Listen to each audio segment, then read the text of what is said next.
Thưa quý vị, gần một năm sau ngày chính thức được đưa vào hoạt động, tuyến đường sắt cao tốc xuyên qua rất nhiều địa hình hiểm trở, nối liền thủ đô Viêng Chăn của Lào và thành phố Côn Minh, trung tâm của tỉnh Vân Nam Trung Quốc, ngày càng khẳng định vị trí quan trọng trong việc vận tải hành khách và hàng hóa. Khi không chỉ tiết kiệm rất nhiều thời gian mà còn tiết giảm chi phí vận tải 4 đến 50% so với đường bộ. Những toa tàu luôn kín chỗ, các nhà ga luôn tấp nập từ sáng sớm cho đến tối muộn không chỉ thúc đẩy sự phát triển kinh tế cho đất nước Lào mà còn cho cả khu vực, bởi Lào là một mắt xích kết nối vận tải quan trọng. Ghi nhận của các phóng viên truyền hình Nông nghiệp Việt Nam. Tháng 12 năm 2021, sau 5 năm thi công, hệ thống đường sắt cao tốc Lào-Trung Quốc dài 1.035 km từ thủ đô Viêng Chăn của Lào tới Côn Minh, thủ phủ tỉnh Vân Nam Trung Quốc chính thức được đưa vào hoạt động. Trong đó có 414 km trên lãnh thổ Lào, với vận tốc bình quân đối với tàu chở hàng là 120 km/h, tàu chở khách là 160 km/h. Thời gian di chuyển từ nhà ga thủ đô Viêng Chăn cho đến nhà ga Bô Ten, nơi tiếp giáp với biên giới Lào-Trung, chỉ mất khoảng 4 tiếng đồng hồ. Giá vé cho tòa hạng nhất là 529.000 kíp Lào, xấp xỉ 760.000 đồng theo tỷ giá hiện tại. Vé cho tòa hạng 2 là 333.000 kíp Lào, khoảng 480.000 đồng. Khi có tàu thì tôi đi tàu này thường xuyên, bằng vì là đường quốc lộ Việt Lào rất là xấu hiện tại mùa mưa, nên là cái chặng đường đi lại từ quê của tôi về thủ đô Viêng Chăn làm việc từ Hòa Bang về thì nó rất là xấu, đi lại thời gian khá là nhiều, ít nhất 12 tiếng trở lên. Nên hiện tại từ khi lên tàu thì từ Hòa Bang về đến Viêng Chăn đi có 2 tiếng đồng hồ. Tôi cũng phải chọn đường này để rút đi cái thời gian và đến cái công việc được nhanh hơn và được đảm bảo được sức khỏe cho chính mình hơn. Theo thỏa thuận, Trung Quốc nắm giữ 70% liên doanh, Lào giữ 30% còn lại. Do đây là dự án theo hợp đồng xây dựng, chuyển giao kinh doanh BOT, chính phủ Lào sẽ tiếp nhận khai thác và nhận 100% lợi nhuận sau 50 năm nữa. Hệ thống đường sắt cao tốc này đã biến Lào từ một nước nằm sâu trong lục địa và không giáp biển thành một mắt xích kết nối vận tải quan trọng, rút ngắn thời gian và chi phí vận chuyển hàng hóa rất lớn so với đường bộ. Ước tính chi phí logistics cho toàn tuyến Viêng Chăn - Côn Minh sẽ giảm khoảng 40 đến 50% nhờ tuyến đường sắt cao tốc này. Chính phủ Lào và Trung Quốc cũng đã ký thỏa thuận tạo khuôn khổ pháp lý cho việc vận chuyển hàng hóa và hành khách xuyên biên giới.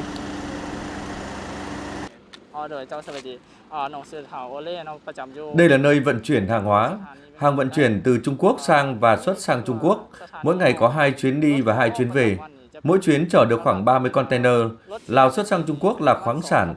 cao su, sầu riêng, ngô, sắn. Còn hàng nhập từ Trung Quốc thì có rau, máy móc, thiết bị và hàng tiêu dùng.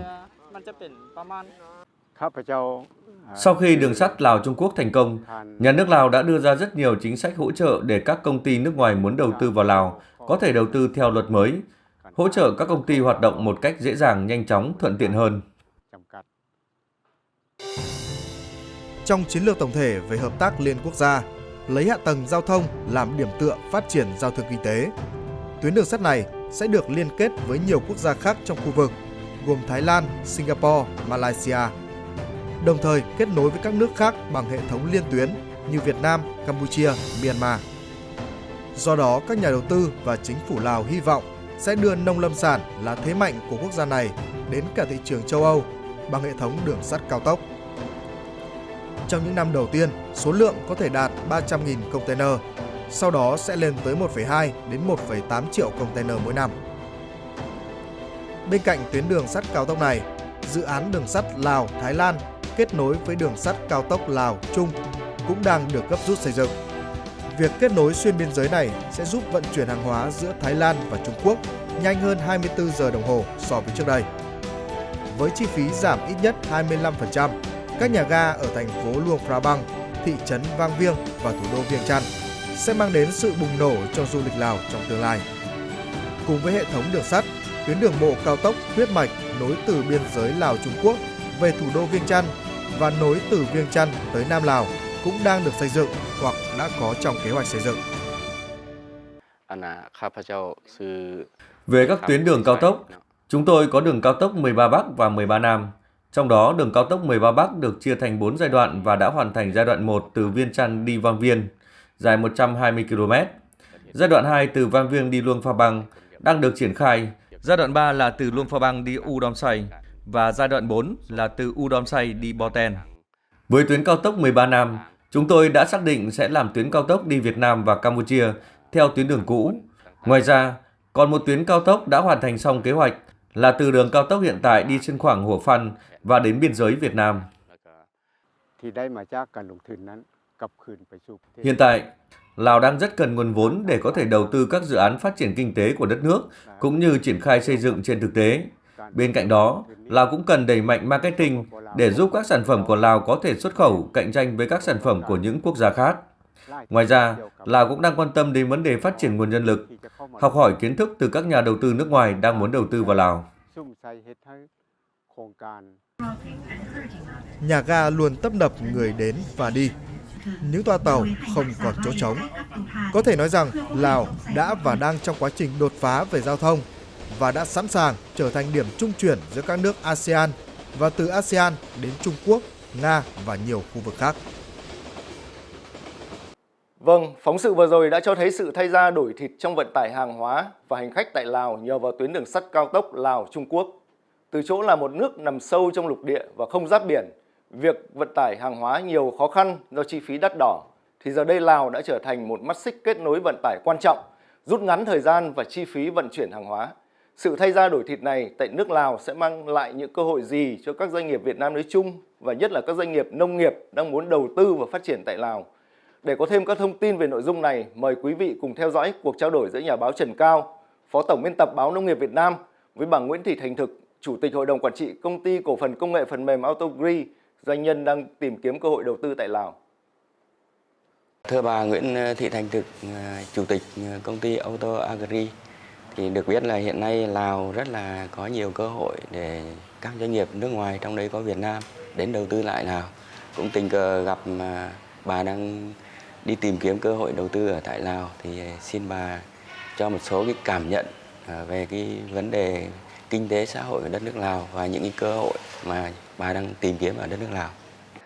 Tôi thì đã kinh doanh với các cái đối tác ở bên Lào cũng hơn chục năm nay rồi. Và đặc biệt là gần đây thì cái vị trí địa lý của Lào là một trong những cái điểm mà để đi hàng sang Trung Quốc nó khá là thuận tiện. Cho nên là chúng tôi đang thúc đẩy nhiều cái mối quan hệ hợp tác cũng như là đầu tư tại Lào. Ví dụ như là đối với Lào ấy thì tuy là dân cư thưa thớt, thế nhưng mà ngược lại nữa là Lào lại có một cái nguồn tài nguyên về nông thổ sản rất là lớn, mà cái tiêu dùng ở trong nội địa Lào nó không nhiều, cho nên là cái cơ hội mà chúng ta có thể thu mua hoặc là thu mua tại Lào để xuất khẩu đi các nước rất là thuận tiện. Việt Nam thì có một cái lợi thế về vị trí địa lý giữa hai đất nước là có một cái chiều dài biên giới giáp biên rất là nhiều. Thế và cơ hội mà chúng ta có thể thu mua hàng hóa của Lào từ các tỉnh biên giới để mà đưa về Việt Nam chế biến sản cũng rồi xuất khẩu cũng rất là tốt. Thế nhưng mà trước đây thì giao thông của Lào thì còn là khó khăn, Lào không có biển và cái giao thông nội địa cũng còn đang khó khăn. Thế nhưng mà hiện nay thì với cái mức độ đầu tư của Lào là tuyến đường sắt cao tốc của Lào thông với Trung Quốc đã được vận hành. Đấy là một cái bước đột phá đối với lại người dân Lào và cái cơ hội của chúng ta sang đối với lại đầu tư với Lào và hợp tác kinh doanh. Thì ví dụ như là trước đây các cái hàng nông sản của Việt Nam đi sang Trung Quốc thì cũng không đi qua đường Lào, bởi vì cái biên giới của Lào đường bộ nó rất là khó khăn, đường rất là vất vả, cũng như là hàng của Thái Lan đi sang Trung Quốc thì cũng ít đi qua đường Lào. Thế nhưng mà ngược lại bây giờ thì cái chi phí nếu như mà chúng ta đi đường cao tốc đường tàu cao tốc từ Viêng Chăn đi sang đến tới Côn Minh của tỉnh Vân Nam chỉ hết khoảng tầm 7 tiếng đối với chở hàng hóa. Thế và nếu như mà đi lên đến cửa khẩu biên giới Boten thì chỉ hết khoảng độ chừng 4 tiếng ngồi tàu khách. Thì như vậy thì với một cơ hội mà chúng ta không tưởng rằng là có thể sáng đi tối về từ thủ đô Viêng Chăn cho đến giáp biên giới Trung Quốc là một cái điều mà đối với những người đi làm thương mại kinh doanh như chúng tôi thì đấy là một cơ hội phải nói rằng là cực kỳ tiết kiệm về mặt thời gian và chi phí. Nhưng trong khi đó thì các cái cơ hội cho ngoài cái việc mà chúng ta sang đây để mà tìm kiếm cái cơ hội đầu tư phát triển nông nghiệp hay là phát triển du lịch hay là thu mua nông sản của Lào cùng với lại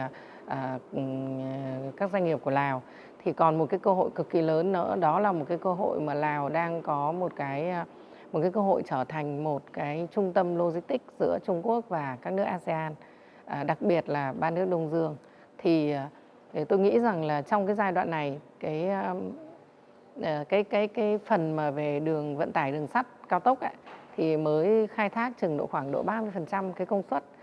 và còn đang đất đai ở cái khu vực mà trung tâm các cái nhà ga cũng như là đầu cửa khẩu cũng như là ở trung tâm của thủ đô Viêng Chăn này. Bản thân chính phủ Lào đã hình thành những cái quy hoạch nó cũng rất là rõ nét về đô thị, rồi về logistics, rồi trung tâm về cái khu vực miễn thuế. Thì bản thân chúng tôi cũng đang nghiên cứu và tư vấn cho một số các cái dự án về logistics của Lào. Thì chúng tôi thấy nó rất là tiềm năng. Tuy nhiên là trong cái giai đoạn vừa rồi thì một là do dịch Covid và Trung Quốc vẫn chưa mở cửa. Thứ hai nữa là cái biến động về tài chính của thế giới. Thì các nhà đầu tư mà đã có kế hoạch vào Lào từ cách đây 2 năm, họ đang chậm lại. Tôi cho rằng đây là một cơ hội rất lớn đối với các doanh nghiệp Việt Nam. Bởi vì là các cái dự án thành phần trong cái chuỗi logistics và các cái dự án về du lịch của Lào đã có rất là nhiều và rất là cụ thể. Tuy nhiên thì nếu như mà chúng ta không tranh thủ cái cơ hội lúc này, thì nếu như mà thế giới gọi là Trung Quốc mở cửa trở lại và cái tài chính của thế giới nó ổn định một chút, nó đi qua cái cơn bĩ cực này, thì cũng sẽ khả năng cao là cũng không còn có nhiều cơ hội cho doanh nghiệp Việt Nam. Bởi vì mặc dù chúng ta ở gần và cái tình đoàn kết hữu nghị giữa hai dân tộc có một cái lịch sử lâu đời rất là quan trọng,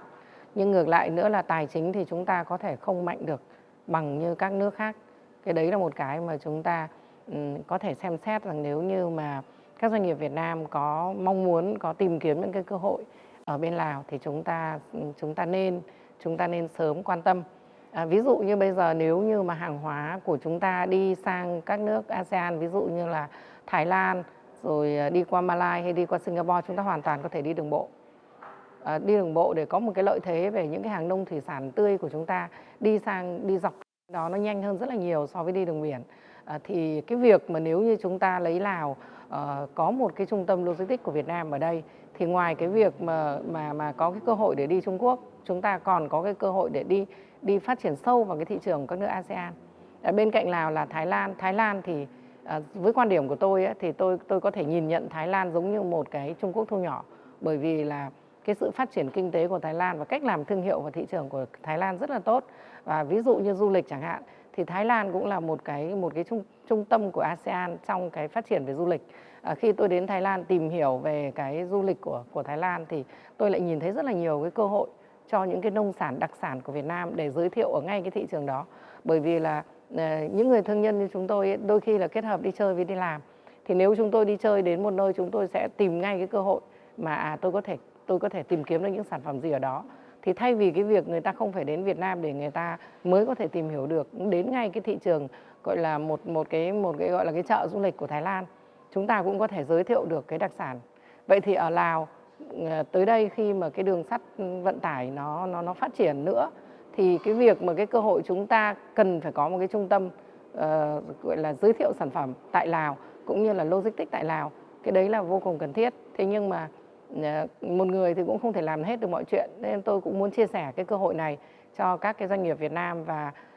cũng như là có những cái định hướng cho phía chính phủ có thể nghiên cứu sâu hơn để hậu thuẫn trong cái cơ hội của các cái doanh nghiệp Việt Nam sang Lào tốt hơn. Chúng tôi hôm qua thì từ Luông Pha Băng đi về Viêng Chăn thì chỉ chưa đến 2 tiếng đồng hồ. Mà nghe nói nếu mà đi đường bộ thì phải mất 8 tiếng đồng hồ. Đấy. Và chúng tôi đi trải nghiệm trên tàu cao tốc, tàu đi qua xuyên núi, qua những con sông bắc qua cầu, rồi gặp những cái khách du lịch của Thái Lan. Họ nói là cũng sang Lào để đi trải nghiệm tàu cao tốc. Thì được biết là tới đây là không những là đường sắt cao tốc nối từ Viêng Chăn, thủ đô Viêng Chăn lên tận Côn Minh của Trung Quốc, mà đường bộ, cao tốc đường bộ thì họ cũng mở ra rất là lớn. Và thậm chí là mở sang Việt Nam, mở sang Thái Lan, mở sang tận Malaysia. Đấy thì đấy là một cái, có lẽ Lào tới đây là sẽ là một cái trung tâm logistics như bà nói. Thì nếu mà như thế thì cái cơ hội cho doanh nghiệp Việt Nam Đặc biệt là chúng ta có cái lợi thế về nông nghiệp thì chúng ta sẽ nhìn nhận cái vấn đề thế nào để mà đưa đến cái cơ hội cho cả hai bên được tốt hơn với cái cảm nhận của bà. Đúng là như vậy. Anh mới đi từ Luông Pha Băng về Viêng Chăn thôi, nhưng nếu anh có cơ hội mà anh đi từ Viêng Chăn lên tới Bo Ten là cửa khẩu cực Bắc của Lào và là cái đường sắt cao tốc đấy, thì anh sẽ còn ngạc nhiên hơn nữa, bởi vì là từ Luông Pha Băng đi lên tới Bo Ten thì còn nhiều đồi núi nữa, và cái con đường tàu cao tốc đấy nó có tới gần 200 km là xuyên qua núi, tức là gần một nửa cái số đoạn đường như vậy. Thì nếu như đi đường bộ từ Viêng Chăn lên đến Bo Ten mà chúng ta chở hàng có thể phải đi đến mất 2 ngày. Thế nhưng mà nếu như mà đi bằng đường sắt thì chỉ mất có 4 tiếng, 4-5 tiếng rồi đó. Thì như vậy thì cho thấy rằng là một cái lợi thế vô cùng lớn. Thế và không chỉ là người Thái đâu, bây giờ người Lào, tất cả mọi người đều có nhiều cơ hội. Người dân ở các cái tỉnh xa xôi cũng có cơ hội đi về thủ đô, rồi đi du lịch sang Thái Lan nhiều hơn. Và đặc biệt là những người dân ở Thái Lan ấy, đi sang du lịch thì người ta thấy rằng từ Thái Lan đi sang Lào nó rất là gần và nó thuận tiện. Thế nhưng mà từ Viêng Chăn để đi du lịch các cái tỉnh như Luông Pha Băng rồi đi lên phía Bắc Lào ấy, hoặc là mai đây khi mà Trung Quốc người ta mở cửa đối với lại không còn cái chương trình Zero Covid nữa, thì tôi khẳng định rằng là cái tuyến đường này nó vô cùng là phát triển về mặt du lịch. Cái người dân Lào là một phần, nhưng người dân Thái Lan và các nước khác đi qua Lào để đi du lịch sang Trung Quốc bằng con đường tàu này. Và đặc biệt là người Trung Quốc sẽ có cơ hội đi du lịch đi qua Lào rồi sang đến Thái Lan. Người ta không cần phải đi đường hàng không như trước nữa. Thì cái việc cơ hội đối với logistics, thường xưa đến giờ mình có thể chỉ nghĩ đến logistics về mặt hàng hóa, nhưng tôi cho rằng logistics trong lĩnh vực, tức là vận tải trong lĩnh vực du lịch, nó cũng là một cái cơ hội cực kỳ lớn. Nếu như chúng ta có những cái trung tâm ở đây để đón những cái đón đầu những cái xu hướng về du lịch như vậy, thì chúng ta sẽ thấy rằng cái cơ hội phát triển gắn bó giữa hai nước Việt Nam và Lào rất là lớn. Và đặc biệt là nếu như mà cái tuyến đường bộ hoặc là đường sắt cao tốc mà làm được nối Viêng Chăn với lại Việt Nam, miền Trung của Việt Nam, thì tôi có thể nói rằng đây là một cái bước đột phá. Một bước đột phá, và nếu như mà chúng ta đứng dưới góc độ về mặt doanh nghiệp mà chúng ta đi tìm kiếm cơ hội, chúng ta không gọi là đi trước để nghiên cứu, thì đến khi nó hình thành rồi thì cái cơ hội của chúng ta nó cũng gọi là phải lệ thuộc vào cơ hội của người khác. Ví dụ như hiện nay nếu như mà cái tuyến đường sắt từ Lào đi Trung Quốc như vậy á, mà chúng ta mà có một cái cơ hội để mà tham gia vào gọi là khai thác cái vận tải đó, chúng ta tham gia vào thầu cùng với các cái doanh nghiệp của Lào để có cơ hội hoặc là trở thành những cái đại lý cấp 1 của họ, thì nó cũng là một cơ hội cực kỳ lớn. Bởi vì nếu như đi đường bộ, một cái xe chở hàng từ Viêng Chăn lên đến cửa khẩu Trung Quốc có thể mất khoảng độ 150 triệu tiền Việt. Thế nhưng mà nếu đi đường sắt thì nó có thể chỉ bằng độ khoảng 3% như thế. Thì đấy là một cái cơ hội rất là lớn. Ngoài cái việc về chi phí, về tiền vận tải, nó còn cái thời gian. Thay vì cái việc đi mất 48 tiếng mà chúng ta chỉ mất độ 7 tiếng. Thì đặc biệt là với nông sản tươi sống thì nó lợi vô cùng. Cho nên là tôi cũng rất mong là các cái đơn vị doanh nghiệp của Việt Nam có thể sớm để nghiên cứu những cái cơ hội. Trong lúc khó khăn thì nó lại có nhiều những cái cơ hội để chúng ta có thể nghiên cứu trước. Chị cảm nhận thế nào về nông nghiệp Lào, như là đất đai, như là khí hậu, rồi là nhiều cái đặc sản của Lào? Cái đặc biệt, những cái khác biệt ở cái chỗ là vì là người dân Lào thưa và điều kiện đầu tư về thủy lợi, về giao thông thì nó chưa được thuận lợi lắm. Thế nhưng đấy nó lại là một cái cơ hội mà các cái sản vật của Lào tự nhiên, ví dụ như là các cái loại nấm, các cái loại dược liệu từ rừng, thu từ rừng, hay ví dụ như ngay như một cái đơn giản nhất là cái cây tre của Lào, rừng Lào rất là nhiều tre, thì các loại măng chúng ta có thể thu và chúng ta có thể chế biến. Rất là nhiều cái cơ hội để chúng ta có thể đặt các cái nhà máy chế biến ở đây. Và đặc biệt là đối với Lào thì vì đất rộng người thưa cho nên là cái chăn nuôi đại gia súc tôi thấy khá là phát triển. Ví dụ như là bò của Lào là một trong những cái sản phẩm mà phía doanh nghiệp chúng tôi cũng thu mua về để mà làm thị trường khá là nhiều.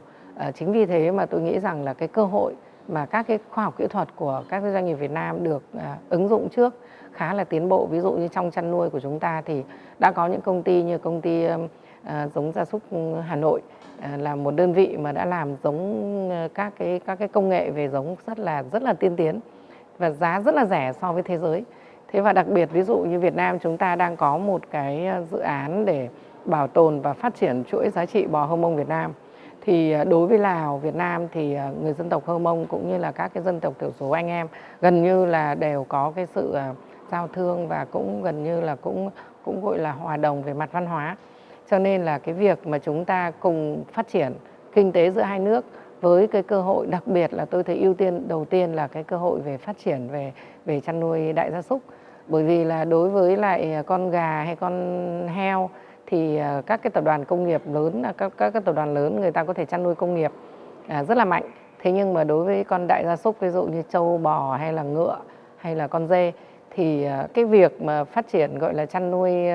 theo quy mô công nghiệp nó vẫn chưa có thể đảm bảo được cái việc phục vụ đối với thị trường. Cho nên là cơ hội rất là nhiều để mà chúng ta có thể hợp tác. Và đặc biệt là đối với Lào thì đối với các cái nông thổ sản để mà thu mua, chúng ta nên, nếu như có cơ hội chúng ta nên chế biến tại chỗ. Và chúng ta, cái điều khó khăn đối với cái phát triển nông nghiệp ở bên này đó là cái vấn đề thủy lợi. Thì tôi nghĩ với kinh nghiệm của người Việt làm thì cái vấn đề thủy lợi đối với Lào nó cũng không phải là quá khó. Thế và đặc biệt là thứ hai nữa là đối với lại cái việc mà giao thông ấy, thì tôi nghĩ rằng là chính phủ Lào cũng như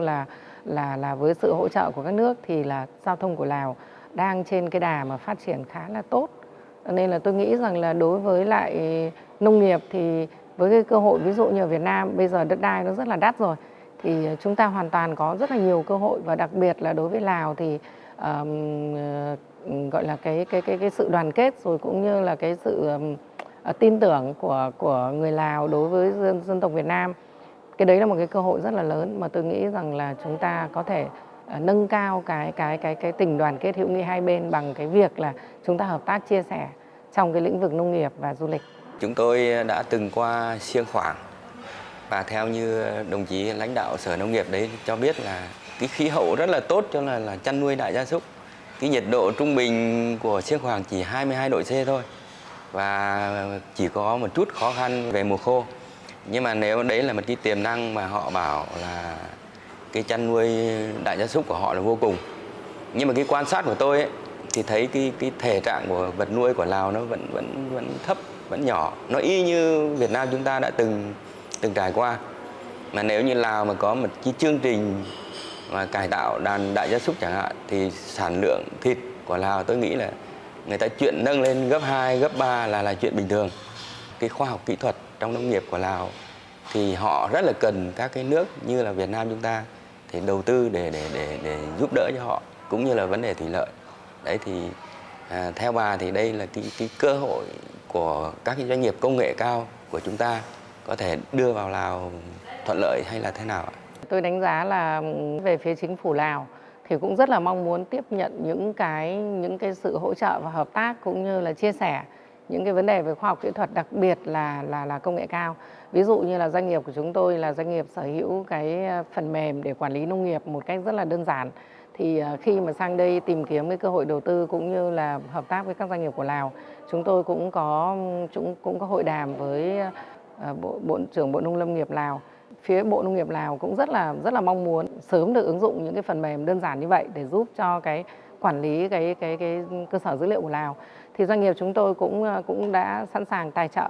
đăng ký với Bộ Nông nghiệp nào là chúng tôi sẽ tài trợ một cái phiên bản phần mềm giống như chúng tôi đang sử dụng ở bên Việt Nam. Và chúng tôi cũng đã có một cái báo cáo chính thức với lại Bộ Kế hoạch Đầu tư của Việt Nam là cái chương trình đầu tư, chương trình tài trợ đó chúng tôi cũng sẽ thông qua nhà nước, thông qua phía Bộ Kế hoạch Đầu tư để có tăng thêm những cái sự hợp tác giữa các địa phương cũng như là các doanh nghiệp Việt Nam hỗ trợ cho Lào. Nếu như chúng ta cứ đi đơn lẻ và tản mát thì nó sẽ không tập trung được vào. Thì phía nhà nước Việt Nam cũng như là các cái doanh nghiệp Việt Nam thì đặc biệt là các địa phương, tôi thấy là các tỉnh của Việt Nam kết nghĩa với tỉnh của Lào, thì nếu như chúng ta cùng có một cái chiến lược từng giai đoạn một để phối hợp phù hợp để làm sao mà giúp cho Lào làm từng cái phần công việc một. Ví dụ như là đối với nông nghiệp, nếu như chúng ta có cái cơ sở dữ liệu về đàn gia súc, rồi về khí hậu thổ nhưỡng của Lào, rồi từng cái khu vực đất đai, rồi cái người dân có thể hợp tác đầu tư như nào, thì hoàn toàn các doanh nghiệp Việt Nam bây giờ đang phát triển về chăn nuôi đại gia súc, tôi có thể nói rằng là rất là nhanh và có những cái công nghệ cực kỳ phù hợp, từ cái phần cải tạo đàn giống này rồi đến cái phần về thức ăn, thức ăn ủ chua rồi thì là cái đấy hoàn toàn đối với người Lào làm được. Hoàn toàn, bởi vì đất rất là rộng, ví dụ như là trồng cỏ hay là trồng ngô sinh khối để mà đưa thêm các cái phụ phẩm vào để chúng ta có thể ủ thức ăn, giống như là các cái hợp tác xã như hợp tác xã Tiến Thành ở Tuyên Quang. Họ làm một cái trại lõi và họ đã kết hợp với 20 mấy hợp tác xã, thành lập 20 mấy hợp tác xã vệ tinh. Thì hoàn toàn chúng ta có thể phối hợp với bên Lào như vậy. Và tôi cho rằng là cái cơ hội nhanh nhất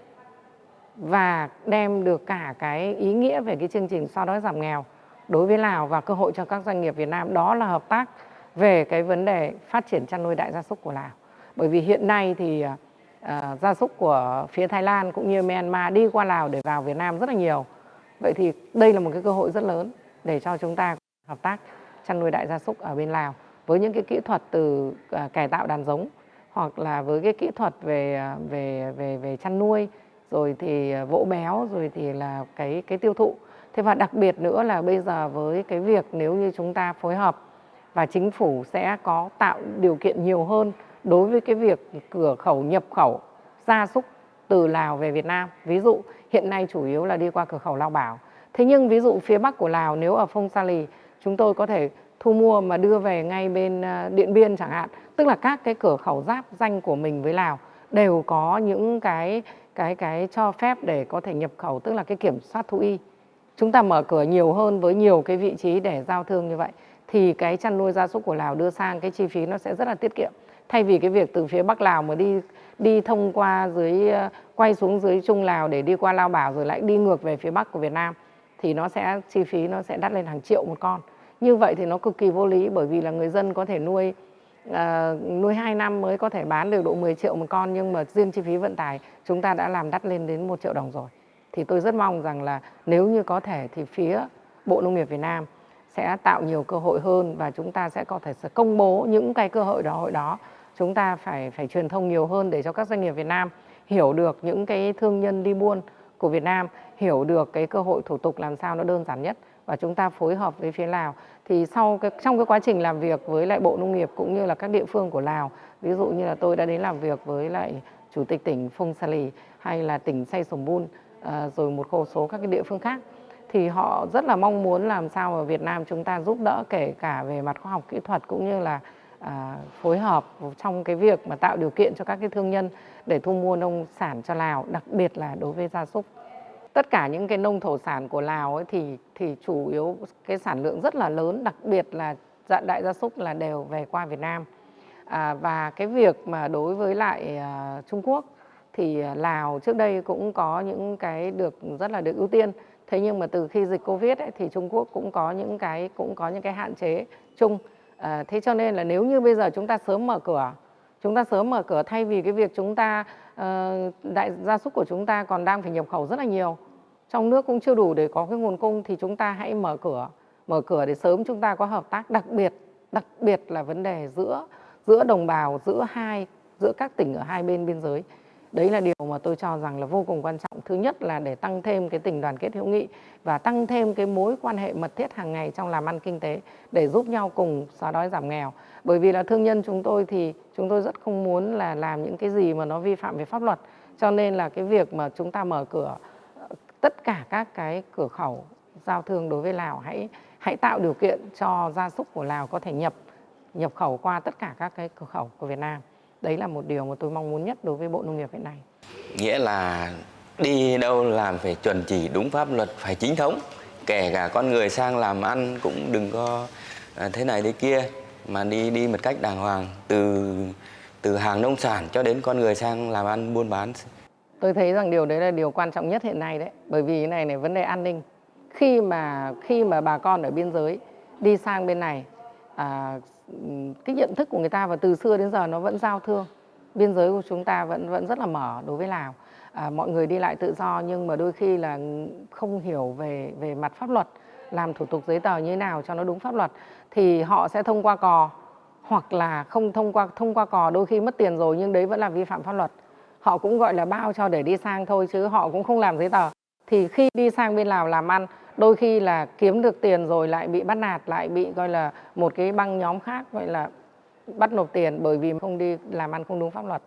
Đấy là vấn đề quan trọng nhất. Tôi thấy rằng là chúng ta cần phải tăng cường tuyên truyền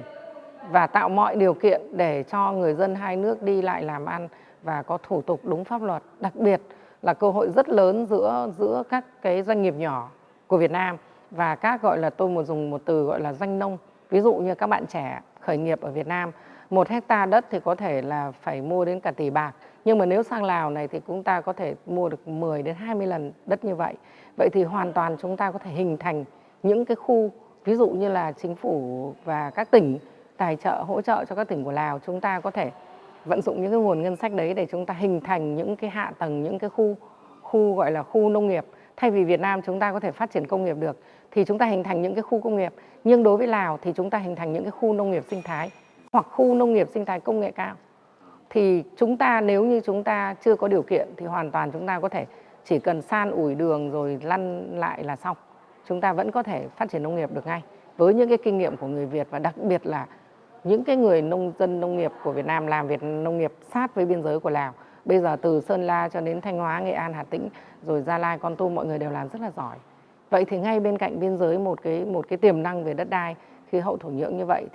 thì nếu như mà những người làm nông nghiệp thành gọi là cơ hội để hợp tác với những cái vùng như vậy, thì thường là những cái người làm nhỏ, ví dụ một quy mô tầm độ 10-20 hectare thì có thể làm rất là tốt và chất lượng cao. Thế nhưng ngược lại là nếu như không thành một vùng hàng hóa thì nó rất khó để có thể tiêu thụ và nâng cao. Đặc biệt là người dân Lào, khi mà tôi đi tiếp xúc thì mọi người cũng rất mong muốn đầu tư vào. Ví dụ những người làm ăn ở thủ đô hay là ở các cái trung tâm của tỉnh, người ta cũng có điều kiện kinh tế, người ta cũng mua nhà vườn, người ta cũng muốn là phát triển kinh tế nông nghiệp, nhưng mà nó manh mún, nó không có thành một vùng hàng hóa, nó rất khó để có thể nâng cao giá trị, rồi người ta lại nản, người ta lại bỏ đấy để cho nó gọi là tùy vào thiên nhiên, giống như là mua một cái mảnh đất để đấy thôi. Tôi thấy đấy là một cái việc mà rất là phí. Thế và nếu như mà Lào mở cửa và cái dịch Covid cũng như là mọi vấn đề kinh tế xã hội của thế giới nó ổn định hơn ấy, thì tôi cho rằng là cái cơ hội của chúng ta nó sẽ bị khó khăn hơn rất là nhiều, khi mà đối với các nước, đặc biệt là với Trung Quốc, người ta cũng cực kỳ quan tâm đến nông nghiệp và thu mua nông sản ở thế giới. Mà đối với Lào là một quốc gia mà trước đến nay người ta chưa dùng nhiều hóa chất, gần như là để cho phụ thuộc vào tự nhiên, thì cái việc mà đất đai sạch, khí hậu thổ nhưỡng sạch, rồi cái gọi là cái xuất xứ hàng hóa, tôi có thể nói rằng nếu gọi là xuất xứ hàng hóa, nói về nông sản của Lào bây giờ thì còn có khi còn được ưu ái hơn rất là nhiều. Cho nên là chúng ta cần sớm có những cái chiến lược để chúng ta nâng cao cái mối quan hệ hợp tác, cũng như là cho nhiều cái cơ hội đầu tư cho các cái doanh nghiệp Việt Nam sang Lào, đặc biệt là trong lĩnh vực nông nghiệp. Cái vấn đề bà nêu thì rất là ý nghĩa, nhưng mà cũng phải nói là vô cùng lớn. Cái này thì bà nghĩ thế nào, kiến nghị tới chính phủ chẳng hạn, phải tầm chính phủ hoặc là ít nhất là các cái bộ ngành phải có cái cách thế nào đấy để mà cái điều bà nêu ra mà tôi nói là lớn và ý nghĩa đấy, thì có thể thành hiện thực. Tôi đã có một buổi trao đổi với Bộ trưởng Bộ Kế hoạch Đầu tư Nguyễn Chí Dũng,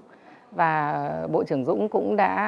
cũng đã chia sẻ về những cái trăn trở và cái chiến lược của về phía chính phủ, mong muốn là phát triển đầu tư 3 lĩnh vực ở Lào. Thứ nhất là nông nghiệp, thứ hai là du lịch, thứ ba là năng lượng tái tạo. Và Bộ trưởng cũng nói rằng là cũng đã đưa ra những cái chương trình mà tổ chức xúc tiến đầu tư, rồi giới thiệu, rồi thì tham quan, nhưng mà vẫn chưa có được những cái kết quả thành công như mong muốn. Tôi cho rằng là đối với Việt Nam, thật sự mà chúng ta thì chính phủ cũng như là doanh nghiệp cũng chưa phải là thật sự giàu có thể là cũng đang phát triển thôi, nhưng mà đặc biệt vào lĩnh vực nông nghiệp thì cũng nếu như mà đi theo dưới góc độ là truyền thông như vậy và giới thiệu như vậy thì các doanh nghiệp của Việt Nam cũng chưa có thể hình thành được, hình dung được là có thể thành công ở đâu, bởi vì đi đến đâu cũng thấy vấn đề, thứ nhất là giao thông, thứ hai là thủy lợi, thứ ba là cái hạ tầng về điện, nó như vậy. Và đặc biệt là mọi người đều nghĩ rằng Lào rất là thiếu lao động, nhưng tôi cho rằng đây là một cơ hội, là bởi vì là cái thiếu lao động của Lào ấy, thì chúng ta đã có rất là nhiều những cái công nghệ sản xuất, chăn nuôi, trồng trọt mà không có cần phụ thuộc nhiều lao động. Ví dụ như hệ thống tưới nhỏ giọt, hay là phun thuốc bằng máy bay, hay là mọi cái như vậy, thì tôi thấy là nó không phải là vấn đề, mà đôi khi nó lại là cơ hội để chúng ta có thể đừng phụ thuộc vào cái việc sử dụng lao động nhiều trong nông nghiệp. Và cái cơ hội để ứng dụng nông nghiệp công nghệ cao vào đối với Lào thì tôi cho rằng đấy là một cơ hội rất là tốt. Thế nhưng mà ngược lại nữa là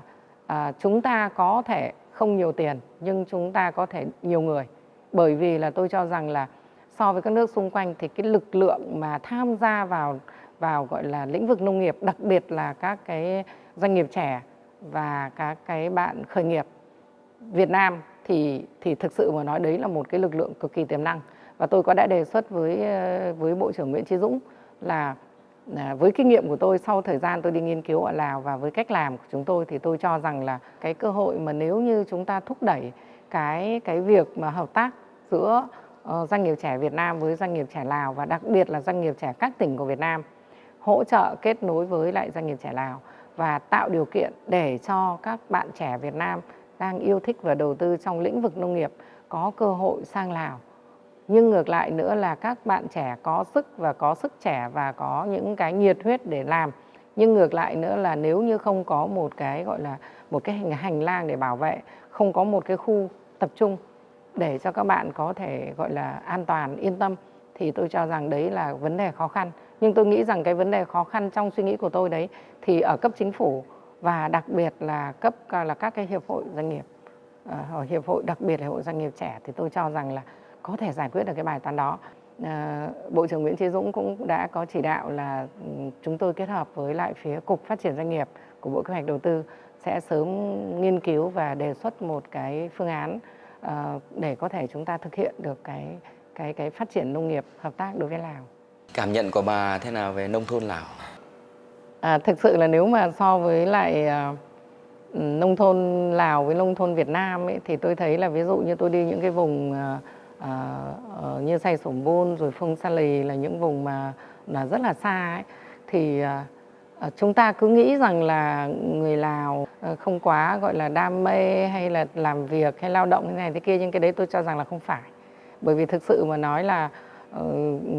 nông thôn Lào thì vẫn giữ được rất là nhiều cái bản sắc truyền thống rồi món ăn truyền thống, nhưng họ cũng rất là chăm chỉ và nỗ lực để có thể vươn lên. Nhưng tôi thấy một vấn đề là cái việc mà có những cái mô hình ví dụ như thế này, cái tài nguyên của Lào sẵn là trên rừng thì có tre rồi hay đá rồi hay cái này cái kia, thì nếu như chúng ta có những cái mô hình phối hợp mà để mà đưa sang những cái cải tạo những cái khu vực ở của người dân này, hay là cái cách mà để người dân làm, hay là đơn giản nhất là những cái dụng cụ về sinh hoạt hàng ngày, thì đối với Việt Nam thì bây giờ nó cũng rất là đơn giản và rất là dễ, kể cả doanh nghiệp Việt Nam sản xuất cũng rất là nhiều. Thực sự mà nói là doanh nghiệp Việt Nam sản xuất các cái hàng tiêu dùng cũng rất là nhiều. Và tôi cho rằng là ví dụ như hiện nay đối với Lào thì lại chủ yếu là hàng Thái sang. Cái cơ hội mà của chúng ta đến với nông thôn Lào là rất là lớn. Cho nên là tôi nghĩ rằng là nếu như mà chúng ta có nhiều thông tin hơn nữa, có nhiều thông tin thực chất hơn nữa từ phía Lào để mà chia sẻ tuyên truyền cho phía người dân và doanh nghiệp Việt Nam thì tôi nghĩ rằng là cái mối giao thương giữa hai bên nó còn phát triển hơn rất là nhiều. Tôi nghĩ là cái cảm nhận hợp tác giữa hai bên với cái giao thông, với cái logistics, với cái một nông thôn yên bình, với một cái đồng quê rồi là rất là ít hóa chất, gần như không có, sản xuất tự nhiên như thế. Và nếu mà Lào Việt hay là Lào các nước tiến mà đến đây thì tôi nghĩ sẽ đưa một cái đất nước Lào thay đổi nhanh chóng. Và tôi chỉ cảm nhận trong 5-10 năm tới là nó sẽ có một cái nước Lào khác hẳn. Thầy rất là cảm ơn chia sẻ của bà Nguyễn Thị Thành Thực đến chương trình của Báo Nông nghiệp Việt Nam. Xin trân trọng cảm ơn bà. Cuộc trò chuyện giữa nhà báo Trần Cao và bà Nguyễn Thị Thành Thực, Chủ tịch Hội đồng Quản trị Công ty Cổ phần Công nghệ Phần mềm Autogri, hy vọng đã mang đến cho quý vị và các bạn những thông tin mới mẻ và hữu ích, nhất là những doanh nghiệp đã và đang tìm kiếm các cơ hội đầu tư tại thị trường Lào. Chúng tôi sẽ còn tiếp tục đề cập đến nội dung này trong các chuyên đề khác trên Báo Nông nghiệp Việt Nam. Mời quý vị và các bạn cùng chú ý theo dõi. Xin kính chào và hẹn gặp lại.